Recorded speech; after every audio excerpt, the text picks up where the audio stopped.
Hi hello namaste welcome to my channel. Big boss season 9లో nominations అయితే అయిపోయాయి కదండి. ఇక ఎపిసోడ్లో కొద్దిగా మాత్రమే చూపించారు, లైవ్లో కొంచెం ఎక్కువగానే జరిగింది. అసలు మీకు ఈరోజు నామినేషన్స్ ఏది బాగా అనిపించిందో కమెంట్ అయితే చేసేసేయండి. నిజంగా నాకైతే అసలు ఎవరి నామినేషన్ కూడా అంత సీరియస్గా వీళ్ళు చేసినట్టు లేదు, ఏదో ఫన్గా చేయాలి కాబట్టి చేసినట్టుంది.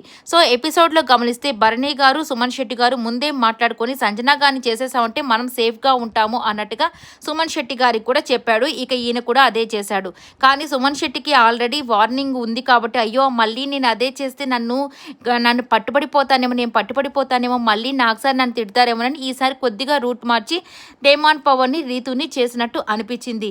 నిజంగా ఇంత భయపడే వాళ్ళు ఇంకా 13 వీక్స్ వరకు వచ్చినా కానీ ఇంకా నామినేషన్స్ని ఎవరిని చేయాలో తెలియదు, ఏం పాయింట్స్ పెట్టాలో తెలియకపోతే నిజంగా ఇలాంటి వాళ్ళు ఉన్నారంటే గ్రేట్ అనిపిస్తుందండి బిగ్ బాస్లో. ఇక నెక్స్ట్ వచ్చేసరికి తనూజ ఈసారి ఎంత కన్ఫ్యూజ్ అయిపోయి ఏం మాట్లాడిందో తనకే అర్థం కానీ పీక్స్లోకి అయితే వెళ్ళిపోయింది. స్టార్టింగ్ నుంచి అన్నీ చెప్పుకుంటూ వచ్చేసి కన్ఫ్యూజన్ని తను క్రియేట్ చేసుకునేది పక్కన వాళ్ళకి క్రియేట్ చేసినట్టు అనిపించింది. ఇక రీతు సంజన గారు వీళ్ళది రీతు చేసినప్పుడు మళ్ళీ గొడవ స్టార్ట్ అవుతుందేమో అనుకున్నా, కానీ సంజన గారు చాలా మెచ్యూర్డ్గా ఓకేనమ్మా ఇంతటితో దీన్ని పులి స్టాప్ పెట్టేద్దామని ఆమె మాట్లాడిన మాట మాత్రమే నాకు బాగా నచ్చింది. వాళ్ళిద్దరు తర్వాత ఫ్రెండ్స్ అయిన విధానం కూడా చాలా బాగా నచ్చింది. ఈ వీడియో నచ్చితే లైక్ చేయండి.